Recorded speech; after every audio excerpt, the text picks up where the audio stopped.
Hello viewers, কেমন আছেন সবাই? আমি জুলহাস কবির আজ চলে এসেছি ঢাকার হজরত শাহজালাল আন্তর্জাতিক বিমানবন্দরে। শাহজালাল আন্তর্জাতিক বিমানবন্দরে কি হয়, গ্রাউন্ড হ্যান্ডলিং সেবাটি কিভাবে বিমান প্রদান করে থাকে, এছাড়া বিমানবন্দরের পারিপার্শ্বিক যে দৃশ্যগুলো আশপাশের যা ঘটে থাকে, কিভাবে একটি বিমানবন্দর তার কার্যক্রম পরিচালনা করে, চলুন সেই বিষয়গুলো আজকের এই ভিডিওতে দেখানোর চেষ্টা করি।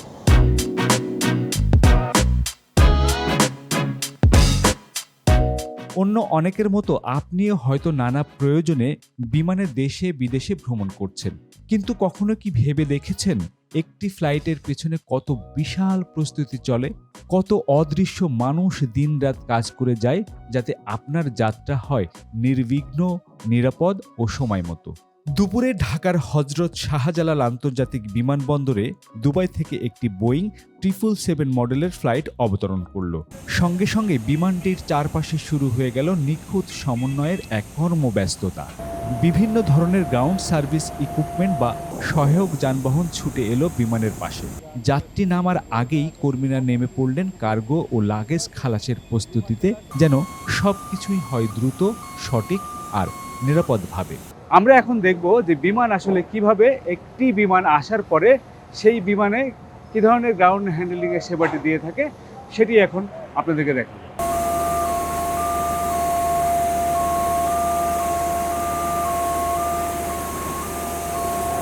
এটি হলো হাই লোডার। এই হাই লোডার দিয়ে সাধারণত কার্গো বা লাগেজ যেগুলো আসে সেগুলোকে নামানোর এই কাজটি করে থাকে। দুবাই থেকে আসা এই 777 যে ফ্লাইটটি, সেই ফ্লাইট থেকে যে সকল কার্গোগুলো আসছে সেগুলো এই হাই লোডার দিয়ে এখন নামানো হচ্ছে। আমরা দেখতে পাচ্ছি যে হাই লোডারে অনেক বড় বড় যে কার্গোর যে ব্যাগেজগুলো সেগুলো কিন্তু অনায়াসে নামছে এবং খুব দ্রুত সময়ের মধ্যে ফ্লাইটটি আসে। যাত্রী নামার সঙ্গে সঙ্গে যাত্রী নামার মুহূর্তেই তারা কিন্তু চেষ্টা করছে যে যত দ্রুত সম্ভব এই লাগেজগুলো বেল্ট এরিয়াতে পৌঁছে দেওয়ার।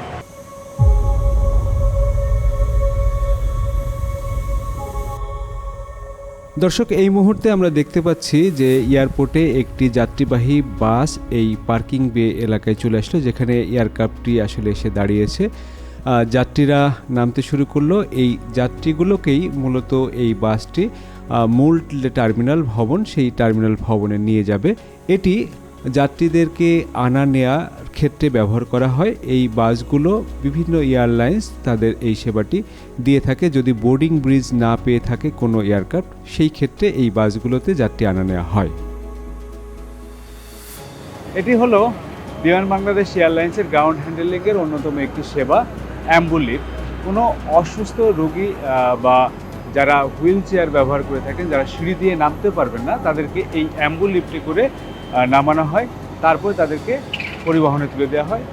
এটি সেই অ্যাম্বুলিফট। আমরা এখন দেখতে পাচ্ছি যে একজন যাত্রী যিনি হুইল চেয়ারে বসে আছেন তাকে কিন্তু নিয়ে আসা হচ্ছে এবং অ্যাম্বুলিফট থেকে তাকে একেবারে গ্রাউন্ডে নিয়ে আসা হচ্ছে।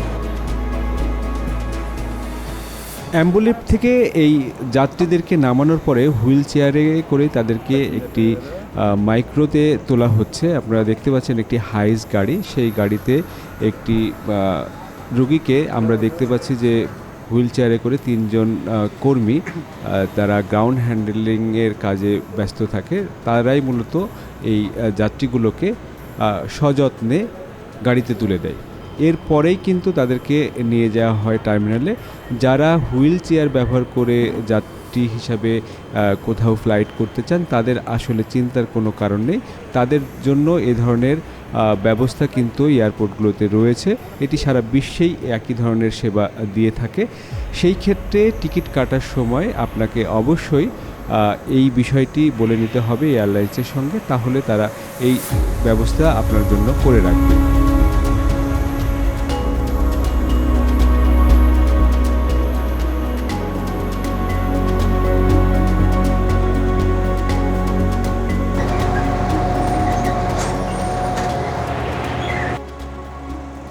বিমান বাংলাদেশ এয়ারলাইন্স তাদের গ্রাউন্ড হ্যান্ডলিংয়ের যে সেবাটি দিয়ে থাকে, প্রতিদিন তাদের বহরে এভাবে নতুন নতুন যন্ত্রপাতি যুক্ত হচ্ছে। এই আধুনিক যন্ত্রপাতি দিয়েই বিমান বাংলাদেশ এয়ারলাইন্স টার্মিনাল 1 এবং 2-এ যে সেবাটি দিচ্ছে সেই সেবাটি আগামীতে 3য় টার্মিনালেও তারা দিতে চায় এবং প্রতিদিন তাদের বহরে নতুন নতুন এরকম আধুনিক যন্ত্রপাতি যুক্ত হচ্ছে। একটি এয়ারক্রাফট থেকে যখন সেই লাগেজগুলো নামানো হয়, অর্থাৎ কার্গোগুলো নামানো হচ্ছে এবং নামানোর পরেই সেগুলো আরেকটি গাড়িতে তুলে দেওয়া হচ্ছে এবং এই গাড়িগুলোই কার্গোগুলোকে কিন্তু সেই কার্গোর যে ভিলেজ সেখানে নিয়ে যাচ্ছে, আর লাগেজগুলোকে কিন্তু লাগেজ বেল্ট এরিয়াতে নিয়ে যাওয়া হয় এই ধরনের যে ইকুইপমেন্টগুলো রয়েছে সেই যন্ত্রের মাধ্যমে। চারপাশে আমরা দেখছি এই মুহূর্তে একটি শ্রীলঙ্কান এয়ারলাইন্সের ফ্লাইট কিন্তু রানওয়ের দিকে এগিয়ে যাচ্ছে। অদ্ভুত এক সুন্দর দৃশ্য কিন্তু আমরা দেখতে পাচ্ছি এয়ারপোর্টের। এই সুযোগটি সব যাত্রীর কিন্তু হয়ে থাকে না দেখার, কারণ ফ্লাইটে যখন আপনি উঠে যান তখন কিন্তু সেই সুযোগটি থাকে না। একটি বিমানকে এক জায়গা থেকে আরেক জায়গায় কিভাবে সরানো হয় সেটি আপনাদেরকে দেখাবো। এটিকে বলে পুশ ব্যাক টো ট্র্যাক্টর। সেই পুশ ব্যাক টো ট্র্যাক্টরের মাধ্যমে এয়ারক্রাফটটিকে পুশ করে এক জায়গা থেকে আরেক জায়গায় কিন্তু নিয়ে যাওয়া হচ্ছে। এই প্রক্রিয়াটাই কিভাবে হয় চলুন আমরা সেটি একটু দেখে আসি। এটার নাম পুশকাট পুশকাট পুশ পুশকাট পুশ কার্ড। হ্যাঁ বিমান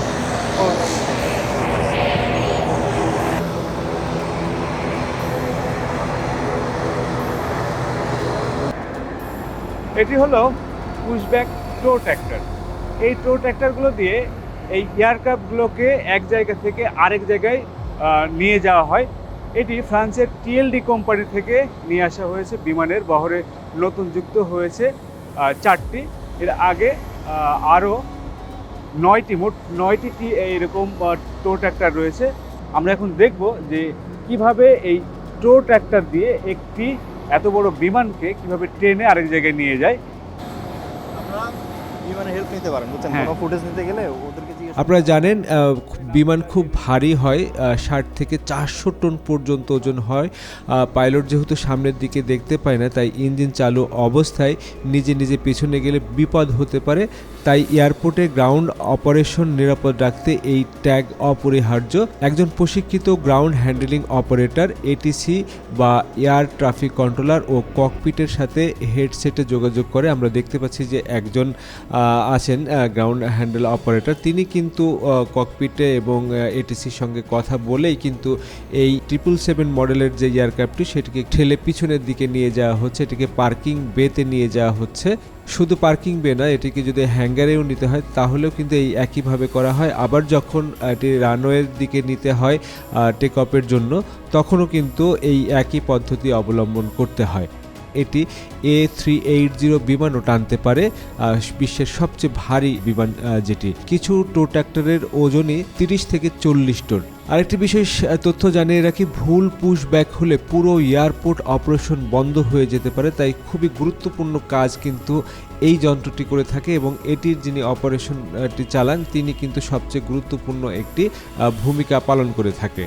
এই বিষয়টি কিন্তু অনেকেই জানেন না, কিংবা এটি দেখার সুযোগ কিন্তু সাধারণ যাত্রী যারা প্লেনে যাওয়া আসা করে তাদেরকে কিন্তু হয়ে থাকে না, কারণ গ্রাউন্ডের এই কাজগুলো কিন্তু সাধারণত আমাদের নজরের বাইরেই থাকে। এই নতুন বিষয়টি যারা জানলেন, যারা এর আগে এই বিষয়টি দেখেননি, তারা কমেন্টস করে লিখে জানাতে পারেন বিষয়টি কেমন লাগলো।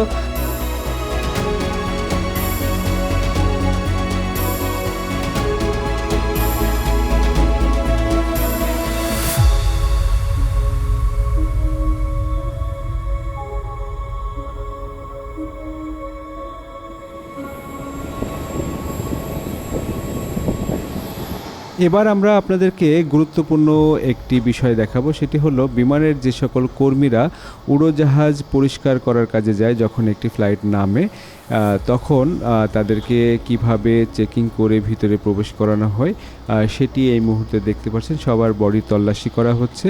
এই কাজটি কিন্তু শুধু ক্লিন করতে যারা যায় তাদের ক্ষেত্রেই নয়, যারা লাগেজ হ্যান্ডেলিং করে থাকে, যারা লাগেজ আনা নেওয়া করে, তাদের ক্ষেত্রেও কিন্তু এভাবে সবাইকে চেক করেই ভিতরে প্রবেশ করানো হয়। আমরা এই মুহূর্তে দেখতে পাচ্ছি ইউএস বাংলার একটি ফ্লাইট রানওয়ের দিকে এগিয়ে যাচ্ছে। একটার পর একটা ফ্লাইট কিন্তু রানওয়ের দিকে যাচ্ছে, কোনোটি রানওয়ে থেকে আসছে। পিছনেই আমরা দেখতে পাচ্ছি টার্কিশ এয়ারলাইন্সের একটি ফ্লাইট অবতরণ করেছে এবং সেটি কিন্তু পার্কিং বে এরিয়ার দিকে এগিয়ে আসছে। 300তম এয়ারক্রাফট টার্কিশ এয়ারলাইন্সের, দারুণ একটা ব্যাপার। এই যে 300তম তাদের যে এয়ারক্রাফট, সেটি সেই এয়ারক্রাফটটি।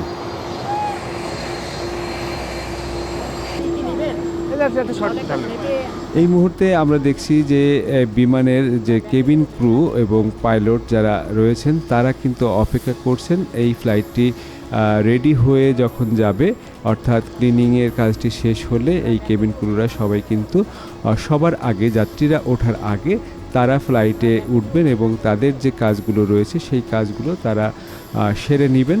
তারপরেই কিন্তু সাধারণ যাত্রীদেরকে প্রবেশ করতে দেয়া হবে। এই কাজগুলো নিশ্চয়ই এর আগে আপনি ফ্লাইটে যখন উঠছেন তখন দেখা হয়নি। এই যে আপনারা দেখলেন যে একটি ফ্লাইট থেকে কর্মী যখন নামলো তাকে আবার চেক করা হলো।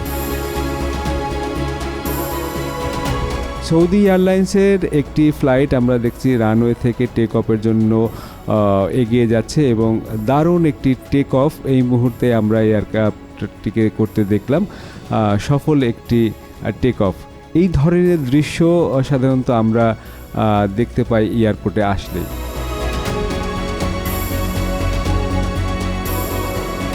তিনশোতম টার্কিশ এয়ারলাইন্সের যে এয়ারক্রাফটটি, সেই এয়ারক্রাফট থেকে যাত্রীরা নেমেছে এবং তাদের জন্য অপেক্ষা করছে মূলত বাসে করে আবার তারা চলে যাবেন মূল টার্মিনালে। বিমান বাংলাদেশ এয়ারলাইন্স তাদের গ্রাউন্ড হ্যান্ডেলিংয়ের সেবা শুধুমাত্র বিমান তার নিজস্ব বহরকেই দিচ্ছে না, পাশাপাশি বিশ্বের যে কয়টি এয়ারলাইন্স এখানে আসছে সমস্ত এয়ারলাইন্সকেই কিন্তু তাদের গ্রাউন্ড হ্যান্ডেলিংয়ের যে সেবা সেটি পূরণ করবে।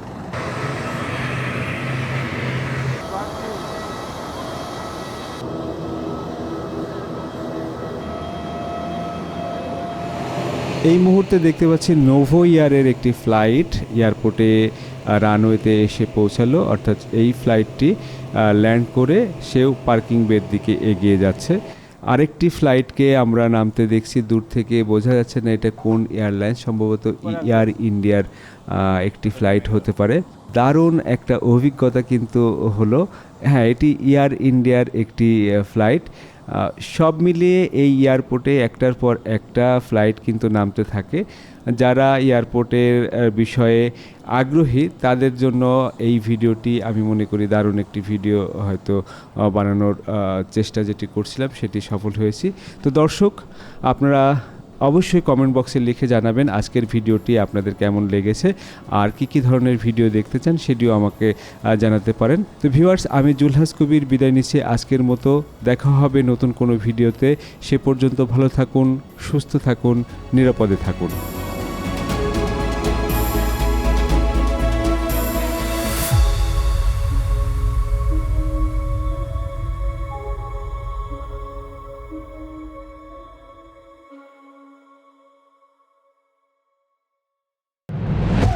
From the runway to the skies, this is where our aviation story begins. Aircraft, airports, and thrilling journeys all in Bangla for the world. Discover the wonders of aviation, the known, the unknown, and the stories that make the skies come alive. And salute to Bangladesh's remittance warriors, our heroes abroad, keeping the nation moving forward. I am Jolhas Kabir. Welcome to the skies and to the stories that truly matter.